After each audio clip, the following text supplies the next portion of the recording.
ನಮಸ್ತೆ ಎಲ್ಲರಿಗೂ. ಎಲ್ಲರೂ ಹೇಗಿದ್ದೀರಾ? ನಾನು ಕೂಡ ಚೆನ್ನಾಗೇ ಇದ್ದೀನಿ. ಇನ್ನು ಇವತ್ತು ನಾಗರ ಪಂಚಮಿ, ಎಲ್ರಿಗೂ ಗೊತ್ತಿರುತ್ತೆ. ಇವತ್ತು ತುಂಬಾ ಕೆಲಸ ಇರುತ್ತೆ ಅಂತ ಹೇಳಿಬಿಟ್ಟು, ಅದರಲ್ಲೂ ಇದು ಮೇಯ್ನಾಗಿ ಹೆಣ್ಮಕ್ಳ ಹಬ್ಬನೇ ಅಂತ ಹೇಳ್ತಾರೆ. ಸೊ ನಾಗರ ಪಂಚಮಿಗೆ ತವ್ರ ಮನೆಗೆ ಹೋಗಿ ಹಾಲೆರೆಯೋದು ತುಂಬಾ ವಿಶೇಷ. ಹಾಗಾಗಿ ನಾನು ಕೂಡ ಹೋಗಬೇಕಾಗಿತ್ತು. ದೇವರಿಗೆ ಒಂದು ನಮಸ್ಕಾರ ಮಾಡಿ ಸ್ನಾನ ಮುಗಿಸಿ ಕಸ ಹೊಡಿಯೋಣ ಅಂತ ಬೆಳ್ಬಿಟ್ಟು ಬಂದೆ. ಸೊ ಕಸನೆಲ್ಲ ಮಾಡ್ಕೊಂಡ್ಬಿಟ್ಮೇಲೆ ಕೆಲಸ ಶುರು ಮಾಡ್ಕೋಬೋದು ಅಂತ. ಇನ್ನು ಅದೆಲ್ಲ ಮಾಡ್ಕೊಳ್ಳೋ ಅಷ್ಟೊತ್ತಿಗೆ 4:15 ಹಂಗೆ ಆಗಿಬಿಡ್ತು. ಸೊ ಬೇಗನೆ ಮುಗಿಸ್ಬೇಕಲ್ವಾ, ಯಾಕಂದರೆ ಇಲ್ಲಿ ಪೂಜೆ ಮಾಡಿಬಿಟ್ಟು ನಾನಿನ್ನು ಅಮ್ಮನ ಮನೆಗೂ ಕೂಡ ಹೋಗಬೇಕಾಗಿತ್ತು. ಅದಕ್ಕೋಸ್ಕರನೇ ಬೇಗನೆ ಕ್ಲೀನ್ ಮಾಡ್ಕೋತಾ ಇದ್ದೆ. ತವ್ರ ಮನೆಗೆ ಹೋಗಬೇಕು ಅಂದರೆ ಸ್ವಲ್ಪ ನಮ್ಮ ಹೆಣ್ಮಕ್ಳಿಗೆ ಒಂಥರ ಉತ್ಸಾಹ ಜಾಸ್ತಿ ಇರುತ್ತೆ ಅಂತಲೇ ಹೇಳ್ಬೋದು. ನನಗೂ ಅದೇ ಥರ ಅನಿಸಿತ್ತು, ಯಾವಾಗೆಲ್ಲ ಈ ಕೆಲಸ ಮುಗಿಯುತ್ತೆ ಯಾವಾಗ ಹೋಗ್ತೀನಿ ಅಂತ. ಇನ್ನು ಬೇಗನೆ ರೆಡಿಯಾಗಿ ಪೂಜೆಗೆ ಕೂತ್ಕೊಂಡೆ. ಸೊ ಇವತ್ತಿನ ಈ ವಿಶೇಷ ವ್ಲಾಗ್ನಲ್ಲಿ ನಾಗರ ಪಂಚಮಿ ಹಬ್ಬದ ಬಗ್ಗೆ ತಿಳ್ಕೊಳ್ಳೋಣ. ಇದು ನಾವುಗಳ ದೇವತೆಗಳಿಗೆ ಅರ್ಪಿಸಿದ ಒಂದು ಪವಿತ್ರ ಹಬ್ಬ ಅಂತಲೇ ಹೇಳ್ಬೋದು. ಈ ಹಬ್ಬದ ಹಿಂದಿನ ಕಥೆಗಳು, ಆಚರಣೆ, ನಂಬಿಕೆಗಳು ಮತ್ತು ನಮ್ಮ ಮನೆಯಲ್ಲಿ ಯಾವ ರೀತಿಯಾಗಿ ಒಂದು ಸಣ್ಣ ಸಂಭ್ರಮವನ್ನು ಆಚರಿಸಿದ್ವಿ ಅಂತ ನೋಡೋಣ ಬನ್ನಿ. ಇನ್ನು ನಾವು ಮೊದಲನೇದಾಗಿ ಪೂಜೆ ಎಲ್ಲ ಮಾಡ್ಕೊಳ್ತಾ ಇದ್ವಿ. ಸೊ ಅದಕ್ಕೆ ದೇವ್ರ ಮನೆಯೆಲ್ಲ ಕ್ಲೀನ್ ಮಾಡಿ ಹೂವೆಲ್ಲ ಇಟ್ಬಿಟ್ಟು ನಾಗಪ್ಪನ ಇಟ್ವಿ. ನಾವು ಬೆಳ್ಳಿ ನಾಗಪ್ಪನ ತಂದಿದ್ವಿ, ಅದನ್ನು ಕೂಡ ಇಟ್ಬಿಟ್ಟು ಪೂಜೆ ಮಾಡ್ಕೋತಾ ಇದ್ವಿ. ಇನ್ನು ಅಭಿಯವರು ಮತ್ತು ನಾನು ಇಬ್ಬರು ಸೇರ್ಕೊಂಡ್ಬಿಟ್ಟು ಕಂಕಣನ ಕಟ್ಕೋತಾ ಇದ್ದೀವಿ. ಸೊ ಕಂಕಣ ಕಟ್ಕೊಂಡು ಆದಮೇಲೆ ಇಬ್ಬರೂ ಅಂದರೆ ಅವ್ರು ನನಗೆ ಕಂಕಣ ಕಟ್ಟಿದ್ರು, ನಾನು ಅವ್ರಿಗೆ ಕಂಕಣ ಕಟ್ಟಿದ್ದೆ. ಯಾಕಂದರೆ ನನಗೆ ಅವರು, ಅವ್ರಿಗೆ ನಾನು ಅಂತ ಅಷ್ಟೇ ಇರೋದು ಮನೆಯಲ್ಲಿ. ಹಾಗಾಗಿ ಇನ್ನು ನಮ್ಮ ಮಾವರ ಮನೆಯಲ್ಲೆಲ್ಲ ಅದು ಮಣ್ಣಿಂದ ನಾಗಪ್ಪನ ಮಾಡಿ ಹಾಲೆರಿತಾರೆ. ಬಟ್ ನಾವು ಬೆಳ್ಳಿ ನಾಗಪ್ಪನ ಇಟ್ಬಿಟ್ಟು ಸಿಂಪಲ್ಲಾಗಿಯೇ ಈ ಒಂದು ಹಬ್ಬನ ಮಾಡ್ತೀವಿ. ಇನ್ನು ನಾಗರ ಪಂಚಮಿ ಹಬ್ಬಕ್ಕೆ ನಾವು ಮೊದಲಿಗೆ ನಾನು ಎಲ್ಲದನ್ನು ಕೂಡ ರೆಡಿ ಮಾಡ್ಕೊಂಡಿದ್ದೆ. ಉಂಡಿನೂ ಕೂಡ ಕಟ್ಟಿದ್ವಿ. ಸೊ ಉಂಡಿ ಎಲ್ಲ ಕಟ್ಟಿದ್ಮೇಲೆ ಅದನ್ನು ನೈವೇದ್ಯಕ್ಕಾಗಿ ಇಟ್ಟಿರ್ತೀವಿ.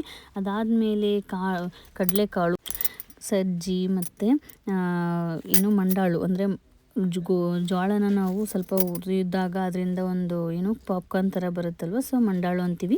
ಅದನ್ನು ಕೂಡ ರೆಡಿ ಮಾಡಿ ಇಟ್ಕೊಂಡಿದ್ದೆ. ಮೊದಲನೇದಾಗಿ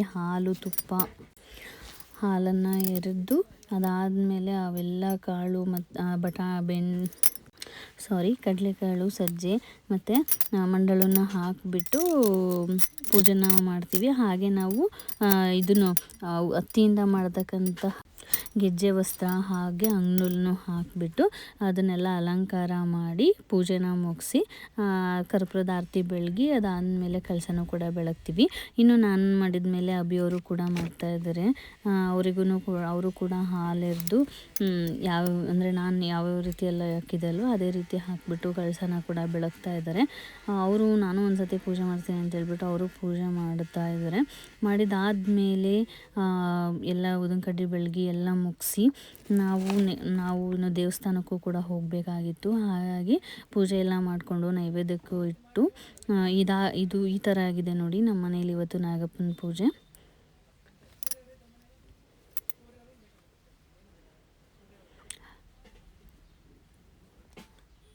ಸೊ ಇದಾದಮೇಲೆ ನಾವು ದೇವಸ್ಥಾನಕ್ಕೂ ಕೂಡ ಹೊರಟ್ವಿ. ದೇವಸ್ಥಾನ ಇನ್ನೂ ಯಾರೂ ತುಂಬ ಜನ ಇರಲಿಲ್ಲ. ಬೆಳಗ್ಗೆ ಹೊತ್ತು ವಾತಾವರಣವೂ ಕೂಡ ತುಂಬಾ ಸಮಾಧಾನದಿಂದ ಇತ್ತು. ಇನ್ನು ದೇವಸ್ಥಾನಕ್ಕೆ ಒಳಗೋದ್ವಿ. ಒಳಗೋದ ತಕ್ಷಣವೇ ಖಾಲಿ ಇದ್ದಿರೋದ್ರಿಂದ ಆರಾಮಾಗಿ ದೇವ್ರ ಮುಂದೆ ನಿಂತ್ಕೊಂಡು ಕೊಟ್ರೇನು ಮುಂದೆ ಬೇಡ್ಕೊತಾ ಇದ್ವಿ. ಬೇಡ್ಕೊಂಡು ಆದಮೇಲೆ ಪ್ರಸಾದನ ಇಸ್ಕೊಂಡು ದೇವರಿಗೆ ಎಡಿನ ಮಾಡಿ ಪಕ್ಕದಲ್ಲಿ ದೇವಿ ಗುಡಿಗೂ ಕೂಡ ಬಂದು ದೇವಿ ಆಶೀರ್ವಾದನೂ ಕೂಡ ತೊಗೊಂಡ್ವಿ. ಸೊ ದೇವರ ಆಶೀರ್ವಾದ ತೊಗೊಂಡಾದ್ಮೇಲೆ ಅಲ್ಲೇ ಇವತ್ತು ಫುಲ್ ಖಾಲಿ ಇತ್ತು. ಹಾಗಾಗಿ ಸಮಾಧಾನದಿಂದ ಎಲ್ಲ ದರ್ಶನ ಮುಗೀತು. ನೋಡಿ ಇವತ್ತು ಎಷ್ಟು ಚೆನ್ನಾಗಿ ಅಲಂಕಾರ ಮಾಡಿದ್ದಾರೆ ದೇವಿಗೆ ಅಂತ ಹೇಳಿಬಿಟ್ಟು ತುಂಬಾ ಮುದ್ದಾಗಿ ಕಾಣಿಸ್ತಾ ಇತ್ತು. ಇನ್ನು ಇವತ್ತೇ ನಾನು ತುಂಬ ಆರಾಮಾಗಿ ನೋಡಿದ್ದು. ಅದಾದಮೇಲೆ ದೇವಸ್ಥಾನದ ಪಕ್ಕದಲ್ಲೇ ಈ ಥರ ಒಂದು ನಾಗಪ್ಪನ ಕಟ್ಟೆ ಇದೆ. ಹಾಗಾಗಿ ಅಲ್ಲೆಲ್ಲ ಪೂಜೆ ಎಲ್ಲ ಮುಗ್ದಿತ್ತು. ನಾವು ಕೂಡ ಹಾಲು ಹಾಕೋಣ ಅಂತ ಹೇಳಿಬಿಟ್ಟು ನಿಂತ್ಕೊಂಡಿದ್ವಿ. ಆವಾಗ ಈ ಆಂಟಿ, ನಾವು ಹಾಲು ತಂದೇ ಇರಲಿಲ್ಲ. ಸೊ ಇಲ್ಲೊಬ್ರು ಆಂಟಿ ಬಂದರು. ಅವರು ತಗೊಳ್ಳಿ ಹಾಕ್ರಿ ಅಂತ. ನಮ್ಗೆ ಎಷ್ಟು ಖುಷಿ ಆಗ್ಬಿಡ್ತು. ಆ್ಯಕ್ಚುಲಿ ನಾವು ಹಾಲೇ ತಂದಿರಲಿಲ್ಲಲ್ಲ, ಹೆಂಗೆ ಹಾಕೋದು ಅಂತ ಯೋಚನೆ ಮಾಡ್ಬೇಕಾದ್ರೆ ಈ ಆಂಟಿ ಕೊಟ್ಟಿದ್ದು ಒಂಥರ ಖುಷಿ ಆಯಿತು. ಇತ್ತು. ಅವರೇ ನಮಗೆ ಯಾವ ರೀತಿಯಾಗಿ ಹಾಲನ್ನ ಎರಿಬೇಕು ಅಂತೆಲ್ಲ ಹೇಳ್ಕೊಡ್ತಾಯಿದ್ರು. ಸೊ ಅಭಿಯವರು ಹಾಲು ಹಾಕಿದ್ಮೇಲೆ ನಾನು ಕೂಡ ಹಾಲನ್ನ ಹಾಕಿದೆ. ಏನೋ ಒಂಥರ ಸಮಾಧಾನ ಅನ್ನಿಸ್ತಾ ಇತ್ತು, ತುಂಬ ಪೀಸ್ಫುಲ್ಲಾಗೂ ಕೂಡ ಇತ್ತು. ಒಂದು ಕಡೆ ನಾಗಪ್ಪಂಗೆ ಹಾಲು ಎರಿತಾ ಇದ್ದೀನಿ ಅನ್ನೋ ಖುಷಿ ಆದರೆ, ಇನ್ನೊಂದು ಕಡೆ ತವ್ರ ಮನೆಗೆ ಓಡೋಗ್ಬೋದಲ್ಲ ಅನ್ನೋ ಒಂದು ಸಂಭ್ರಮ. ಹಾಗಾಗಿ ಎಲ್ಲದನ್ನು ಕೂಡ ಮುಗಿಸಿ ನಾವು ಪ್ರಸಾದ ಕೊಟ್ಟರು ದೇವಸ್ಥಾನದಲ್ಲಿ ಪಾಯಸನ. ಅದನ್ನು ತೊಗೊಂಡಾದಮೇಲೆ ನಾವು ನಮ್ಮ ಪಯಣನ ನಮ್ಮ ತವ್ರ ಮನೆ ಕಡೆ ಹೋಗ್ತಾ ಇದ್ದೀವಿ. ಸೊ ತುಂಬಾ ಖುಷಿ ಅನ್ನಿಸ್ತಾ ಇತ್ತು. ಕಣ್ಣು ಮುಚ್ಚಿ ಕಣ್ಣು ತೆಗೆಯೋದ್ರೊಳಗಡೆನೇ ನಮ್ಮೂರು ಬಂದುಬಿಡ್ತು. ಸೊ ಹೋಗ್ತಾ ಇದ್ದೀವಿ. ನೋಡಿ ನಮ್ಮ ಮನೆಗೆ ಹೋಗೋ ದಾರಿ ಎಷ್ಟು ಸಣ್ಣದಿದೆ ಅಂತ. ತುಂಬ ಸುತ್ತಮುತ್ತ ಯಾವ ಊರು ಇಲ್ಲ. ಇನ್ನು ಅಬ್ಬಿಯವರು ಅಪ್ಪಾಜಿಗೆ ಬಸ್ಸಲ್ಲಿ ಬರ್ತಿದ್ದೀನಿ ಅಂತ ಹೇಳು, ಬಂದು ಕರ್ಕೊಂಡು ಹೋಗೋಕೆ ಹೇಳು, ಬಸ್ ಸ್ಟ್ಯಾಂಡಲ್ಲಿದ್ದೀನಿ. ನಮ್ಮ ಅಪ್ಪ ಎಷ್ಟು ಫಾಸ್ಟಾಗಿ ಬರ್ತಿದೆ ಅಂದರೆ ಟಿಫನ್ ಮಾಡ್ತಾಯಿದ್ರಂತೆ, ನಾನು ಬಿಟ್ಟೆ ಬಂದುಬಿಟ್ರು. ನನಗಂತೂ ತುಂಬಾ ಖುಷಿ ಆಗಿಬಿಡ್ತು. ಮಗಳು ಅಂದರೆ ಎಷ್ಟು ಜೀವ ಅಲ್ಲ ನಮ್ಮ ಅಪ್ಪಂಗೆ ಅಂತ. ಸೊ ಮತ್ತು ನಮ್ಮ ಅಪ್ಪನ ವಾಪಸ್ ಕರ್ಕೊಂಡು ಹೋಗ್ತಾ ಇದ್ದೀವಿ. ಇದು ಇನ್ನೂ ಈ ಕಡೆ ನೋಡ್ತಾ ಇದ್ದೀರಾ, ನಮ್ಮ ಮನೆ ಹತ್ರನೇ ಇದ್ದೀವಿ. ಸೊ ಮನೆ ಹತ್ರ ಬಂದ ತಕ್ಷಣವೇ ನನಗೆಷ್ಟು ಖುಷಿ ಆಗುತ್ತೋ ಬಿಡುತ್ತೋ, ನಾವು ಅಭಿಗಂತೂ ಸಕ್ಕತ್ತಾಗಿ ಖುಷಿ ಆಗುತ್ತೆ.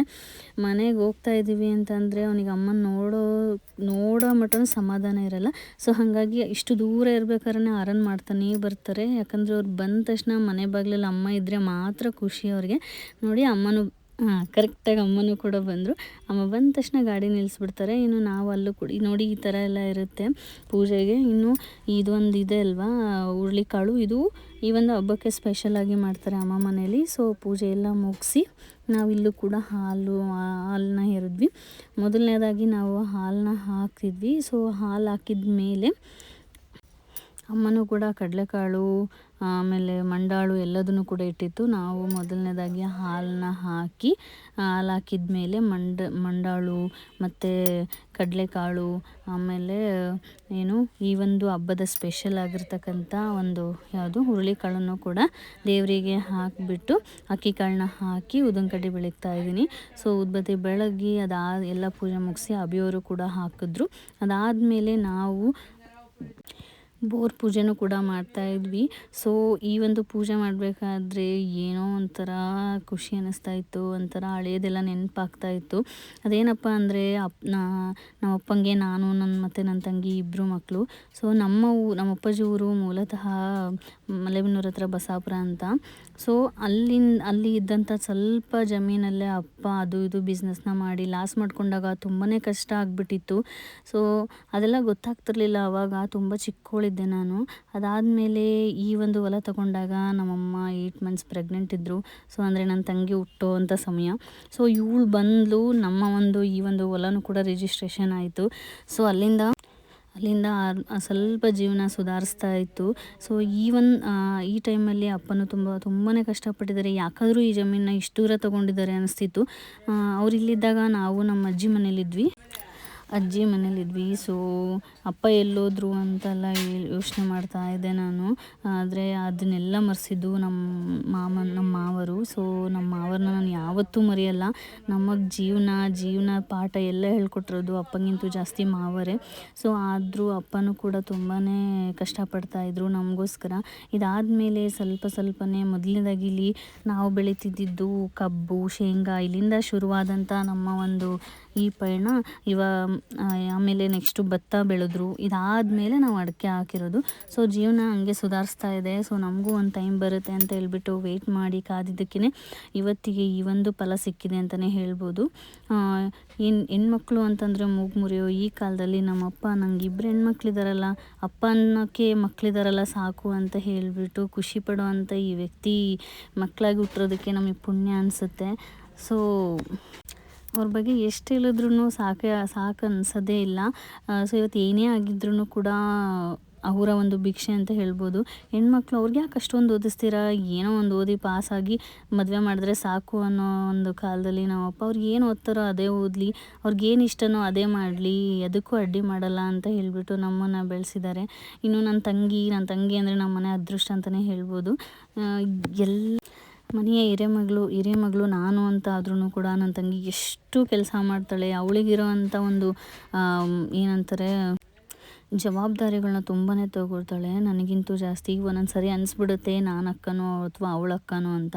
ತುಂಬಾ ಎಲ್ರೂ ತುಂಬಾ ಕಾಳಜಿ ಮಾಡ್ತಾಳೆ, ಹಾಗೆ ಪ್ರೀತಿನೂ ಕೂಡ ಮಾಡ್ತಾಳೆ. ಸೊ ಇಲ್ಲೊಂದು ಮರ ಇದೆ ಅಲ್ವಾ, ಇಲ್ಲೊಂದು ಬಾಕ್ಸ್ ಹಾಕಿದ್ದಾರಲ್ವ, ನಮ್ಮಪ್ಪ ಯಾವಾಗಲೂ ಹೇಳ್ತಿರ್ತಾರೆ. ನಾನು ಇವೆಲ್ಲ ಮಾಡಿದಾಗ ಇಲ್ಲಿ ಮನೆಯೂ ಇರಲಿಲ್ಲ, ಆವಾಗ ಈ ಮರದ ಕೆಳಗಡೆನೇ ಒಂದು ಕಲ್ಲಿಟ್ಬಿಟ್ಟು ಅದನ್ನೇ ದಿಂಬಾಗಿ ಹಾಸ್ಕೊಂಡು ಮಲಗ್ತಿದ್ದೆ, ಆ ಕಷ್ಟ ನಿಮಗೆ ಬರಬಾರ್ದು ಅನ್ನೋದೇ ನನ್ನ ಇಷ್ಟ ಅಂತ ಹೇಳಿ. ಸೊ ದೇವರು ಯಾವತ್ತೂ ನಮ್ಮದವ್ರನ್ನ ಕೈ ಬಿಡಲ್ಲ, ಅದೇ ರೀತಿ ಭೂಮಿ ತಾಯಿನೂ ಕೂಡ ನಂಬಿದವ್ರನ್ನ ಕೈ ಬಿಡಲ್ಲ ಅನ್ನೋದಕ್ಕೆ ಇದು ಬೆಸ್ಟ್ ಎಕ್ಸಾಂಪಲ್ ಅನಿಸುತ್ತೆ.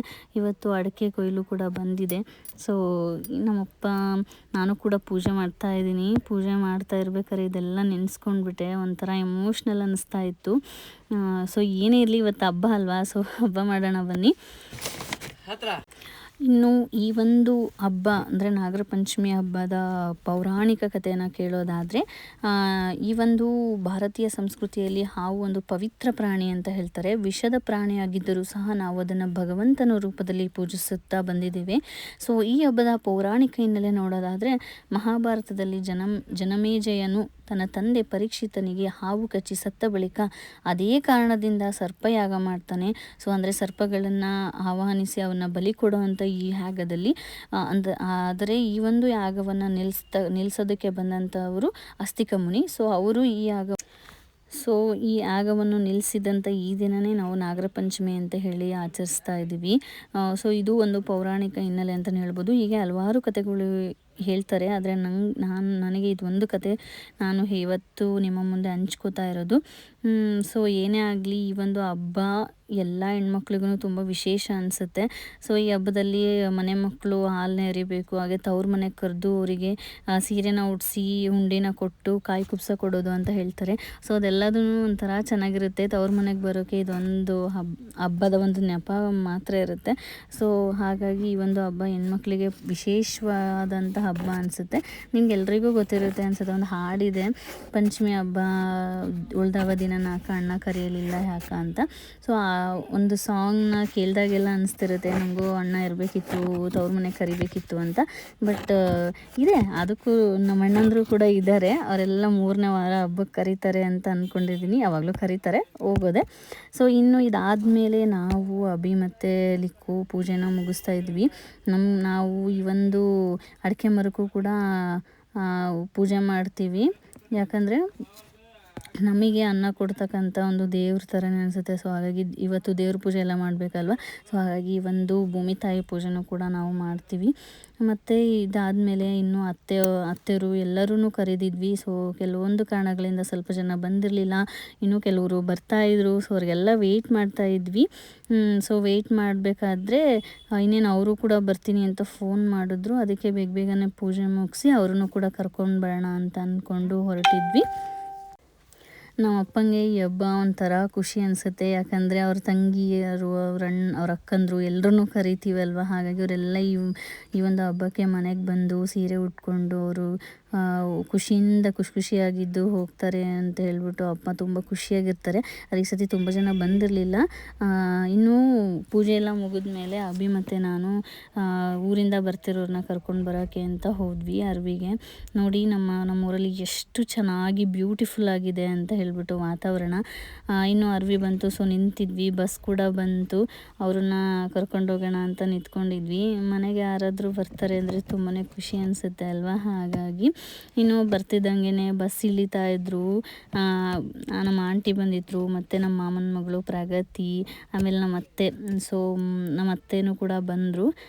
ನೀವು ನೋಡಿದ್ದೀರ ಅನಿಸುತ್ತೆ, ನಮ್ಮ ಫೇವ್ರೆಟ್ ಅತ್ತೆ, ಲಾಸ್ಟ್ನೇ ಅಂದರೆ 11ನೇ ಅತ್ತೆ, ನಮ್ಮ ಅಪ್ಪಾಜಿಯ ನೆಕ್ಸ್ಟ್ ತಂಗಿ.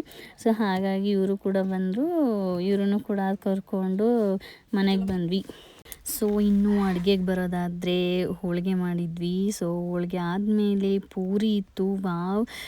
ಇನ್ನು ಪೂರಿ ಆದಮೇಲೆ ಒಂದೊಂದಿನ ನೋಡ್ತಾ ಇದ್ದೀನಿ ಎಷ್ಟೆಲ್ಲ ಅಡುಗೆ ಮಾಡಿದ್ದಾರೆ ಅಂತ ಹೇಳಿ. ಕಡಲೆಕಾಳು ಪಲ್ಯ, ಆಮೇಲೆ ಅಕ್ಕಿ ಪಾಯಸ. ಸೊ ಅಕ್ಕಿ ಪಾಯಸ ಅಂತೂ ಸಖತ್ತಾಗಿರುತ್ತೆ ಗೈಸ್, ನೀವು ಒಂದು ಸತಿ ತಿಂದಿದ್ರೆ ಹೇಳಿ. ಇನ್ನು ಇದು ಕಾಳಿನ ಪಲ್ಯನೂ ಕೂಡ ಇತ್ತು. ಆಮೇಲೆ ಇದು ಬೆಲ್ಲದ ಹಾಲು ಅಂತ ಹೇಳ್ತೀವಿ ನಾವು. ಇನ್ನು ಇದರಲ್ಲಿ ಪಲಾವ್ ಇತ್ತು, ಆ ಕಡೆ ಕೋಸಂಬರಿ ಇತ್ತು, ಇಲ್ಲಿ ರೊಟ್ಟಿ ಇದೆ, ಅದರಲ್ಲಿ ಡಬ್ಬಿಯಲ್ಲಿ ಹಪ್ಪಳ ಸಂಡಿಗೆ ಇದೆ. ಇನ್ನು ಕೊನೆಯದಾಗಿ ಇವತ್ತಿನ ಸ್ಪೆಷಲ್ ಆಗಿರ್ತಕ್ಕಂತಹ ಹುರುಳಿಕಾಳು ತುಂಬಾ ಹೆಲ್ತ್ ಬೆನಿಫಿಟ್ ಇದೆ. ಇದನ್ನು ತಿಂದರೆ ಹೊಟ್ಟೆಯಲ್ಲಿರತಕ್ಕಂಥ ಕಲ್ಲು ಕೂಡ ಕರಗುತ್ತೆ ಅಂತ ಹೇಳ್ತಾರೆ.